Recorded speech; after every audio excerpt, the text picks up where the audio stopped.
یسرنا القرآن سے ہوا ہو یا نورانی قاعدے سے ہوا ہو، اور پھر اس کے بعد حضرت مولانا مفتی کفایت اللہ رحمۃ اللہ علیہ کے کتابچے تعلیم الاسلام جو ہے انہیں پڑھائے گئے۔ ظاہر بات ہے کہ آج کل وہ رواج ختم ہو چکا ہے، آج کا ہمارا دور مادہ پرستی کا ہے۔ ہماری تعلیم میں بھی آپ کو معلوم ہے کہ کنڈر گارڈن جو ہے اس سے بات شروع ہوتی ہے، اور ممی اور پاپا یہ الفاظ جو ہیں بچوں کو سکھائے جاتے ہیں، اللہ اور اس کے رسول کا نام عام طور پر نہیں پڑھایا جا رہا۔ لیکن یاد ہوگا آپ کو کہ اس سلسلے میں سب سے پہلے ایمان مفصل، ایمان مجمل یاد کرائے جاتے تھے، ایمان کیا کیا ہے، پھر 6 کلمے پڑھائے جاتے ہیں۔ یہ 6 کلمے یوں سمجھیے کہ اسلام کی تعلیمات کا لب لباب اور خلاصہ۔ ان میں سے پہلے 2 کلمے کیا ہیں جو اہم ترین؟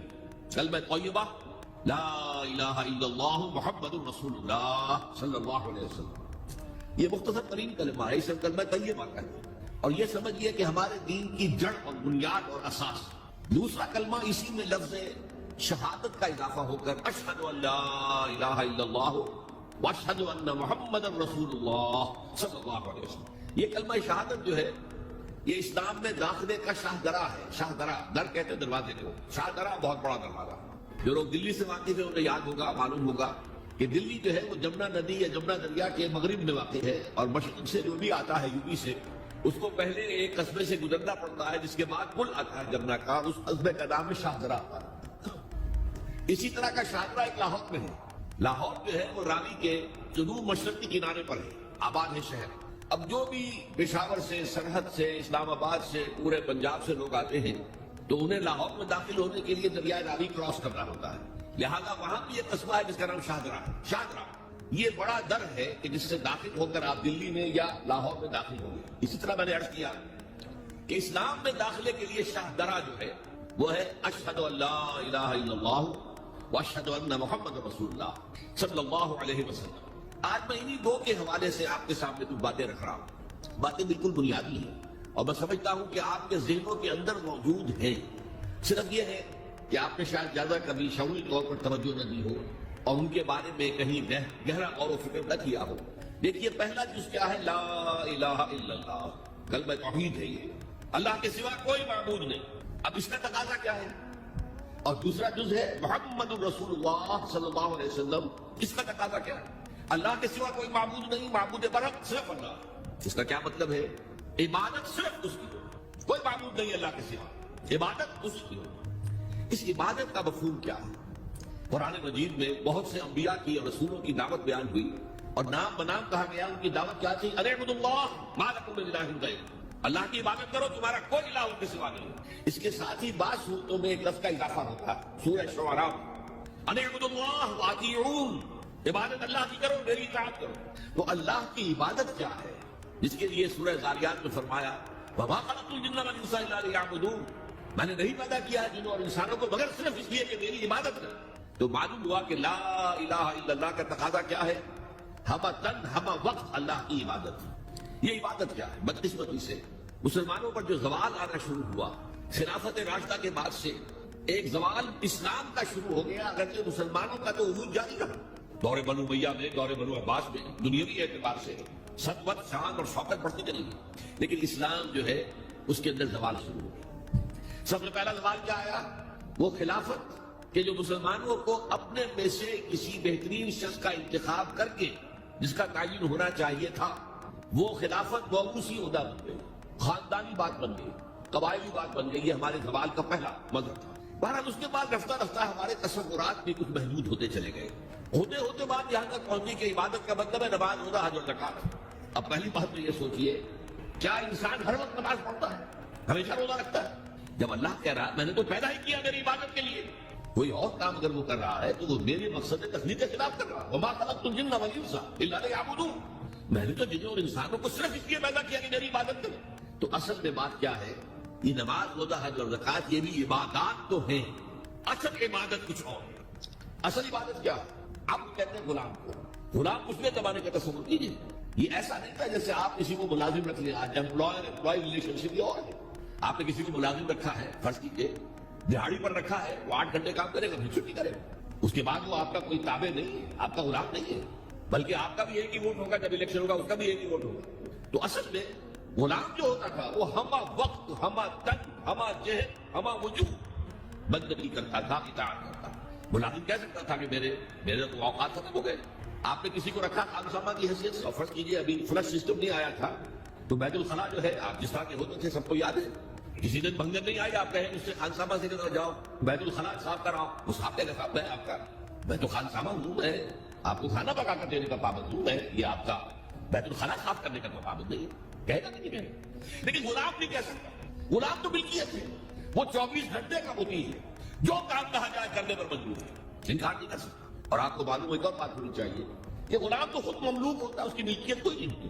آقا نے کوئی اگر کوٹڑی دے دی ہے کہ تم رات کو اس میں سو جایا کرو تو کیا وہ اس کوٹڑی کا مالک ہو گئے؟ آقا نے کوئی چارپائی دے دی ہے اس پر سویا کرو تو کیا چارپائی کا مالک ہو گئے؟ خود مملوک ہے۔ اور پچھلے زمانے میں غلاموں کا معاملہ کیا تھا؟ آقا جب چاہے ذبح کر دے، قتل کر دے، کوئی مقدمہ نہیں بنے گا، نہ 302 کا نہ 304 کا۔ کیوں؟ جیسے آپ کی بکری آپ کی ملکیت تھی، آپ نے ذبح کیا، گوشت کھا لیا، کچھ پوچھ سکتا میری کو کی بھائی میں نے ذبح کیا، Who are you to ask me؟ اسی طرح غلام میری ملکیت ہے، میں نے قتل کر دیا، میں نے اپنا نقصان کیا، میں اس غلام کو فروخت کرتا تو پیسے مل جاتے مجھے، لیکن اختیار میرا ہے، میں نے اسے قتل کر دیا۔ اس معنی میں اللہ کا غلام بن جانا، اللہ کا بندہ بن جانا، یہ بندہ جو ہے یہ فارسی کا لفظ ہے، عبد عربی کا لفظ، عبد سے عبادت بنا، بندے سے بندگی بنا۔ چنانچہ شیخ سعدی کا شعر ہے مشہور، جو مسجدوں میں پہلے لکھا جایا کرتا تھا، آج کل تو ہمارا نئی قسم کی مسجدوں کے ڈیزائن بنتے ہیں نا، پچھلے زمانے میں کیا ہوتا تھا، اس در کے اوپر چوکٹا بنا ہوا ہے، روز محشر کے جان گداز بوت اولی پرسش نماز بوت، وہ قیامت کا دن جو بہت سخت ہے، پہلا حساب نماز کا ہوگا۔ اور یہ شعر میں لکھا ہوتا تھا، زندگی آمد برائے بندگی، زندگی بے بندگی شرمندگی، یہ زندگی ہمیں ملی ہی بندگی کے لیے، وما خلقت الجن والانس الا لیعبدون۔ تو اگر ہم بندگی نہیں کرتے اللہ کی تو شرمندگی ہی شرمندگی ہے، گویا کہ ہم اپنے مقصد تخلیق کو تو پورا نہیں کر رہے۔ آپ نے قلم بنایا تھا لکھنے کے لیے، لکھتا نہیں ہے تو اٹھا کے پھینک دیں گے، آپ اس کو کوڑے میں ڈالیں گے۔ لہذا انسان کی تخلیق اور جنوں کی تخلیق بندگی کے لیے، زندگی آمد برائے بندگی، زندگی بے بندگی شرمندگی، یہ ہما وقت ہما تن ہما وجوہ ہما جہد اللہ کی بات، یہ ہے عبادت۔ اس عبادت کے لیے عبادات ہمیں دی گئی ہے، جیسے یہ اگر کھڑا ہوا ہے شامیانہ تو آپ نے دیکھا یہ جو بانس کھڑے ہوئے ہیں، یہ عبادت جو ہے اس کی چھت سمجھ لیجیے 4 ستونوں پر کھڑی، نماز، روزہ، حج، زکات۔ نماز کس لیے؟ تاکہ 5 مرتبہ تازہ کر لو اللہ سے عہد بندگی، ایاک نعبد و ایاک نستعین، کہیں بھول مت جانا۔ صبح ہوئی ہے پہلے اپنا اللہ سے بندگی کا عہد تازہ کر لو، پھر دکان پہ جانا، پھر دفتر میں جانا، اور پھر دوپہر میں پھر نکلو، پھر تازہ کرو۔ تو آپ کا لنچ آتا ہوگا لیکن اس میں اللہ کو پہلے یاد کرو، پھر جب بہت زیادہ ایکٹیویٹی کا ٹائم ہوتا ہے شام کا، پھر یاد کرو اللہ کو عصر کے وقت، پھر مغرب کے وقت، پھر رات کو عشاء، 5 دفعہ یاد کرو اپنی صلاۃ ذکری، کہ تمہیں یہ بات یاد رہے کہ ہم اللہ کے بندے ہیں اور ہمارا کام بندگی ہے، ہما تن ہما وجوہ ہما وقت اللہ کی عبادت۔ روزہ کیوں دیا؟ تاکہ نفس کے اندر جو شیطنت ہے، ان النفس لامارۃ بالسوء، اس نفس کو کنٹرول کرنے کی عادت ہو جائے۔ بھوک برداشت کرو، کسی وقت کھانے کو حلال چیز نہیں مل رہی تو بھوک برداشت کرو، فوراً کسی حرام شے کے اندر منہ نہ مار دو، تمہارے اندر عادت ہونی چاہیے۔ پیاس شدید لگی ہوئی ہے تو اگر کوئی صحیح مشروب نہیں ہے تو ایسا نہ کرو کہ کیا کریں، یہاں پر تو سوائے جو شراب کا کچھ ملتا ہی نہیں تو شراب دن۔ اس کے لیے مشق کرانے کے لیے 30 دن صبح سے شام تک جائز مشروب بھی نہ پیو، جائز کھانا بھی نہ کھاؤ، تاکہ تمہارے اندر صلاحیت پیدا ہو جائے کہ باقی 11 مہینوں میں ناجائز سے تو بچو۔ یہ ہے عبادت کے ساتھ ان عبادات کا تعلق۔ ایک بڑی ہمارے اندر جو ہے نفس کی خواہش، دولت پرستی، اس کو نکالنے کے لیے صدقہ، خیرات، انفاق، خرچ کرو، تاکہ یہ بہت اللہ کے حکم کو پیچھے پھینک دیا، نفس کے حکم کو آگے رکھا۔ یہ شرک، اس شرک کو جاننے والے بہت کم ہیں۔ مولانا روم نے خوب کہا تھا، نفس ماں ہم کم ترس فرعون نیست، لیکن ایراعون نیست، میرا نفس بھی فرعون سے کم نہیں ہے۔ فرعون نے کہا تھا نا، الیس لی ملک مصر وہذہ الانہار تجری من تحتی، کیا اس ملک کے مصر کی حکومت میری نہیں ہے؟ اور سارا جو یہ آب پاشی کا نظام ہے، انہار کا نظام ہے، وہ میرے کنٹرول میں نہیں ہے؟ جس کا چاہوں ہوگا کھلا رکھوں، جس کا چاہوں بند کر دوں۔ یہ تھا خدائی کا دعویٰ، انا ربکم الاعلی۔ تو مولانا روم کہتے ہیں میرا نفس بھی اس سے کمتر نہیں ہے۔ وہ کہتا ہے یہ جسم میرا ہے، اس پر میرا حکم چلے گا، میں نہیں جانتا کون اللہ کون رسول، کیا حرام کیا حلال۔ تو فرعون سے کم تو نہیں ہے میرا نفس، لیکن اور اس کی بہت مدد تھی، فوج تھی، لاؤ لشکر تھا، تو اس نے زبان سے بھی کہہ دیا کھل کر انا ربکم الاعلی۔ میں مسکین ہوں، غریب ہوں، میرے پاس کوئی طاقت نہیں ہے، میں زبان سے تو کچھ نہیں کہہ سکتا، اندر سے میرا نفس یہی کہتا۔ یہ نفس کی حکومت قرآن کہتا ہے، میں حیران ہوتا ہوں، 2 جگہ یہ مضمون آیا ہے۔ ارأیت من اتخذ الہہ ہواہ افانت تکون علیہ وکیلا، اے نبی تم نے دیکھا اس شخص کو، اس کے ہاتھ پر غور کیا جس نے اپنی خواہش نفس کو اپنا الہ بنا لیا؟ اللہ اکبر، الہ لا الہ الا اللہ، کلمہ توحید کا مرکزی لفظ یہاں آ رہا ہے، من اتخذ الہہ ہواہ، جس نے اپنی خواہش نفس کو اپنا معبود بنا لیا، الہ بنا۔ افانت تکون علیہ وکیلا، کیا آپ ایسے شخص کی کوئی ذمہ داری لے سکتے ہیں؟ سود حرام ہوا کرے جی، حرام حرام، ہمارا دھندا جو ہے وہ آگے بڑھ نہیں سکتا، اللہ کے حکم کو پیچھے ڈالا، نفس کے تقاضے کو آگے رکھا۔ کون معبود ہے آپ؟ نام عبداللہ رکھیے، نام عبد الرحمان رکھیے، ہے عبد النفس، نفس کے بندے، نفس کے غلام۔ پوچھا کہ ایو الہجرت افضل یا رسول اللہ، اے اللہ کے رسول بتائیے سب سے اعلیٰ ہجرت کون سی ہے، افضل؟ فرمایا تاجر ما کرے ربک، ہر اس چیز کو چھوڑ دو جو تمہارے رب کو پسند نہیں۔ آج رات ہی سے آپ ہجرت شروع کر سکتے ہیں، جائزہ لیجئے کیا کیا چیزیں میری زندگی میں خلاف شریعت ہے تو اللہ کو ناپسند ہے، فیصلہ کیجئے کہ آج کے بعد نہیں ہوگی، ہجرت شروع ہو گئی۔ افضل الہجرہ، سب سے افضل ہجرت شروع ہو گئی۔ المجاہد من جاہد نفسہ، جہاد تو یہاں سے شروع ہو گیا، اپنے نفس کے خلاف جہاد کرنا۔ صبح نفس نے کہا بھی سو جا، آپ نے نفس کی بات کو رکھ دیا، اپنا کمبل اٹھا کے پھینکا، اٹھے، وضو کیا، نماز کے لیے آپ مسجد چل دیے، آپ نے جہاد کیا نفس کے خلاف، یہ افضل الجہاد ہے۔ افرأیت من اتخذ الہہ ہواہ افانت تکون علیہ وکیلا، کیا تم نے غور کیا اس شخص کی حالت پر جس نے اپنی خواہش نفس کو اپنا معبود بنا لیا، الہ بنا لیا، کہہ رہا ہے لا الہ الا اللہ، لا الہ الا اللہ، لیکن الہ تو اس کا نفس ہے۔ ظاہر بات ہے فرعون نے اگر دعویٰ کیا تھا میں تمہارا خدا ہوں، انا ربکم الاعلی، تو کیا اس کا مطلب یہ تھا کائنات میں نے پیدا کی ہے، تمہیں میں نے پیدا کی ہے؟ ذرا سوچیے، کیا وہ بزرگ موجود نہیں ہوں گے جنہوں نے اسے دیکھا ہو کہ آج اس کی ولادت ہوئی تھی، کل اس کو اس کی کوئی اور سیریمنی ہوئی تھی؟ یہ کیسے دعویٰ کیا تھا؟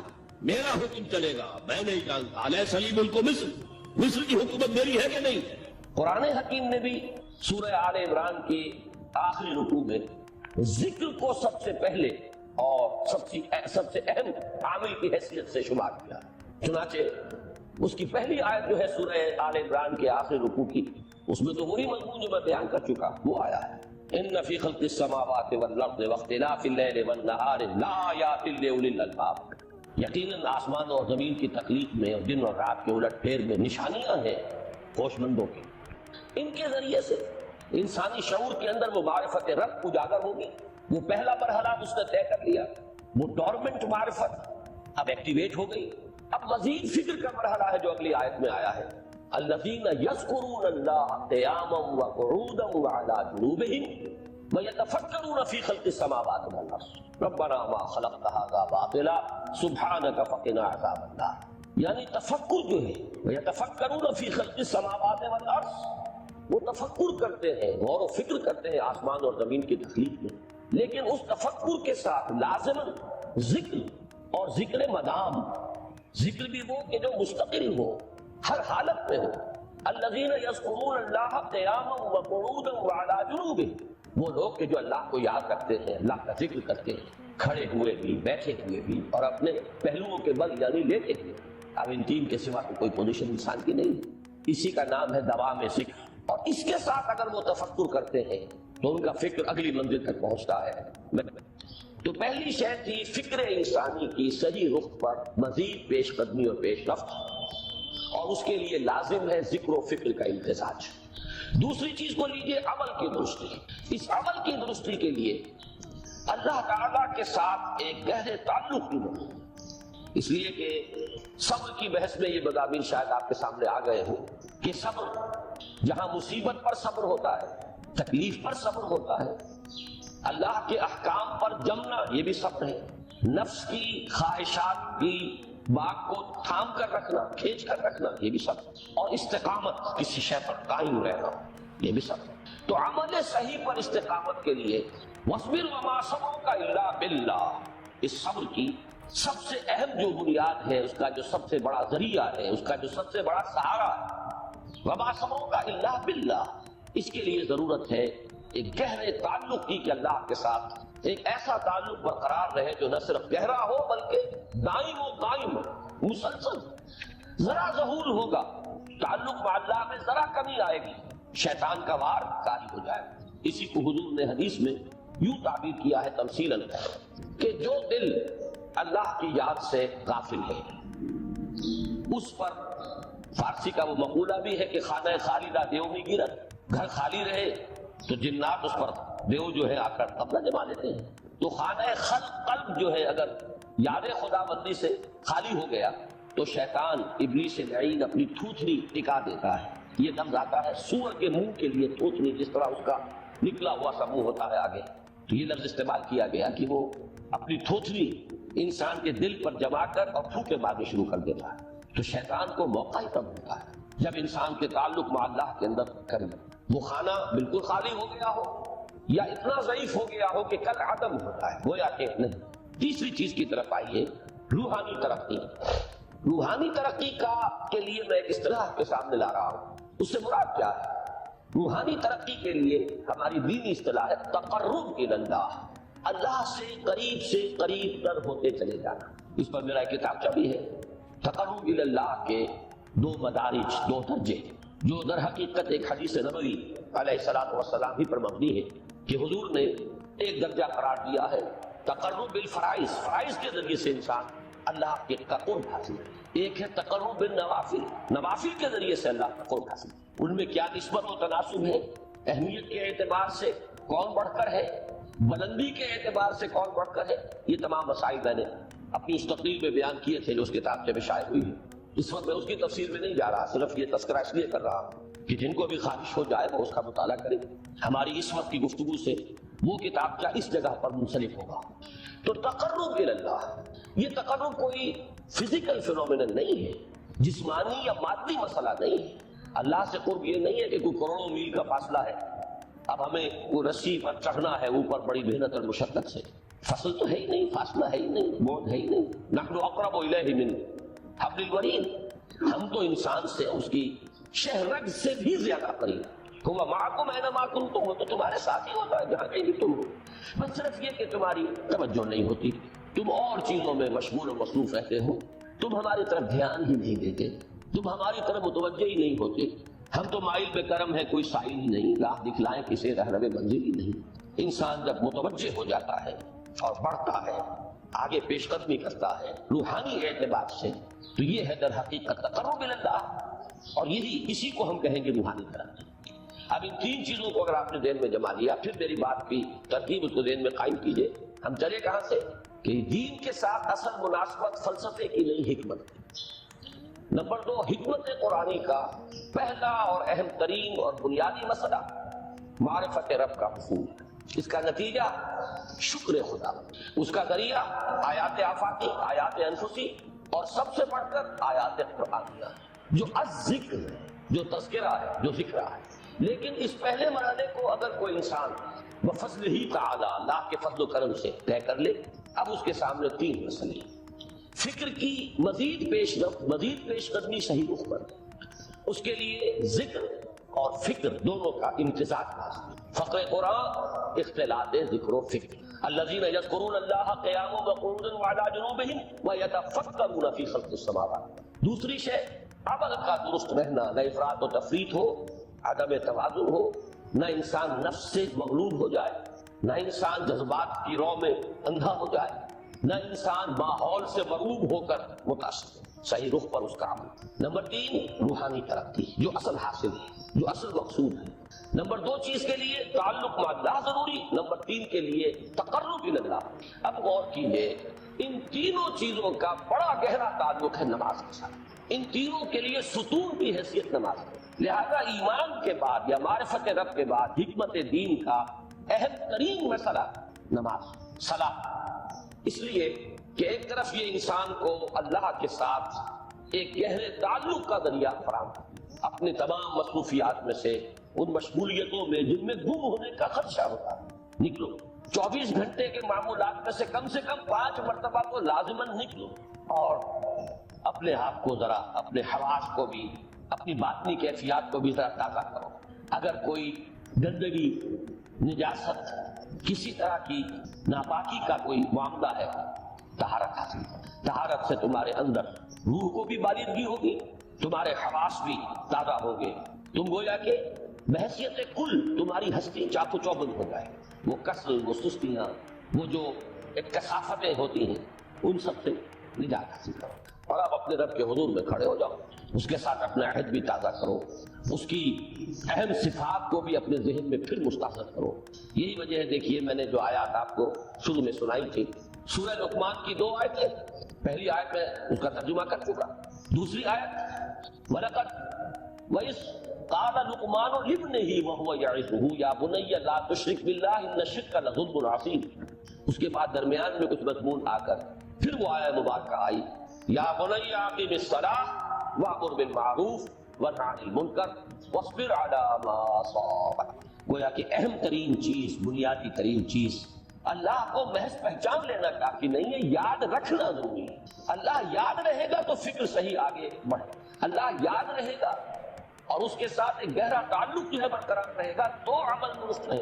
بالکل یہی بات سورہ طٰہٰ میں جو پہلی وحی حضرت موسیٰ علیہ السلام پر ہوئی اور پہلا مخاطبہ ہے، کیونکہ حضرت موسیٰ کو یہ انبیاء کرام کے مقدس گروہ میں ایک امتیازی حیثیت حاصل ہے کہ ان سے براہ راست گفتگو ہوئی ہے، اگرچہ صرف ایک پردہ تھا، وہ من ورائے حجاب گفتگو ہوئی ہے، لیکن یہ کہ کوئی فرشتے کا درمیانی جو ہے وہ لنک نہیں تھا، براہ راست اللہ تعالیٰ نے حضرت موسیٰ علیہ السلام سے کلام فرمایا۔ کلم اللہ موسیٰ تکلیما، موسیٰ سے تو اللہ نے کلام فرمایا جیسے کہ کلام کیا جاتا ہے۔ تو پہلا مخاطبہ ہے، یہ پہلا مکالمہ ہے، پہلی وحی کہیے، اسی میں یہ الفاظ بھی موجود ہیں، اننی انا اللہ لا الہ الا انا فاعبدنی واقم الصلاۃ لذکری۔ یہ گویا کہ حکمت قرآنی کا ایک بہت بڑا خزانہ ہے یہ آیت مبارکہ، کہ خود حضرت موسیٰ علیہ السلام کو جو ہدایت دی جا رہی ہے، میں ہوں، میں اللہ، اننی انا اللہ لا الہ الا انا، میرے سوا کوئی معبود نہیں، فاعبدنی، بس میری بندگی، میری عبادت، میری پرستش، میری محبت، اس کو اختیار کرو۔ وَأَقِمِ الصَّلَاةَ لِذِكْرِي، اور نماز کو قائم رکھو میری یاد میں۔ بلکہ اسی سلسلہ کلام میں آگے چل کر سورہ طٰہٰ میں آتا ہے، کافی گفت و شنید کے بعد جب حضرت موسیٰ نے کچھ معذرت بھی کی، کچھ دعائیں بھی کی، اللہ نے ایک دعا قبول بھی کی کہ ان کے بھائی کو بھی شریک کر دیا، حضرت ہارون کو بھی۔ اس کے بعد پھر جب فرمایا کہ اب جاؤ فرعون کی طرف، تو اس میں فرمایا وَلَا تَنِيَا فِي ذِكْرِي، اور دیکھنا یہ جو عظیم مشن تمہارے کندھے پر آ گیا ہے، بڑا بھاری اور کٹھن ایک فرض ہے جو تم پر عائد ہو گیا ہے، اس کے لیے سب سے بڑی تمہارے پاس جو قوت کا ذریعہ ہے وہ نماز۔ عقیم فَلَا تَنِيَا عَنْ ذِكْرِي، میری یاد میں کبھی غفلت نہ کرنا، اس میں کبھی کوئی کمی نہ آنے دینا۔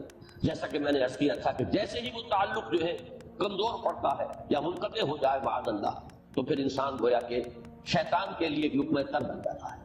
اب آپ غور کیجئے، تیسری شے تقرب الی اللہ، اس کے حوالے سے بھی جو فرائض اور نوافل کی بات ہے اس کو اس وقت ذہن سے نکال کر یہ سمجھیے کہ اس میں نماز کا کیا مقام ہے، اس لیے کہ نماز فرض بھی ہے، نماز نفل بھی ہے، وہ تو دونوں میں شریک ہو جائے۔ اب اس کو لفظ صلاۃ کے حوالے سے آپ ان دونوں چیزوں کو سمجھیں۔ صاد لام واو یا یہ چونکہ حروف علت ایک دوسرے سے بدلتے رہتے ہیں، یہ جو مادہ ہے اس کی جو خالص لغوی اصل ہے، جو خالص عربی زبان میں اس کا بنیادی مفہوم ہے، وہ آگ جلانا یا آگ تاپنا یا آگ سینکنا، حرارت حاصل۔ لہذا بار بار آتا ہے جہنم کے ذکر میں، اسلوہا، اب چلو اس میں، تاپو اس کو، یہ سینکے گی تمہیں۔ بلکہ تسکنون کا لفظ آیا ہے حضرت موسیٰ کے کلام میں، جب وہ گئے تھے کوہ طور پر، جب پہنچ گئے تو تھے آگ کی تلاش میں، لعلکم تسکنون، تو اپنے اہل خانہ سے یہی کہا تھا کہ مجھے کہیں وہ روشنی نظر آ رہی ہے، غالباً کوئی وہاں سے آگ مل سکے گی، ورنہ یہ کہ کوئی رہنمائی کو رستہ مجھے مل سکے گا، میں وہ آگ لے آؤں گا، کوئی چنگاری وہاں سے لے آؤں، لعلکم تسکنون، تاکہ تم، اب یہ اصطلاح در حقیقت باب افتعال ہے، اور یہ تے یہاں پر کوئی کی شکل اختیار کر گئی، تاج طوبن کی صورت اختیار کی، سواد کی وجہ سے۔ بہرحال اس کا سب سے بنیادی مفہوم جو ہے وہ ہے تاپنا، سکائی حاصل کرنا، حرارت۔ اس کے حوالے سے سمجھ لیجئے کہ سب سے بنیادی تعلق اس کا جو ہے وہ روح کے ساتھ۔ روح میں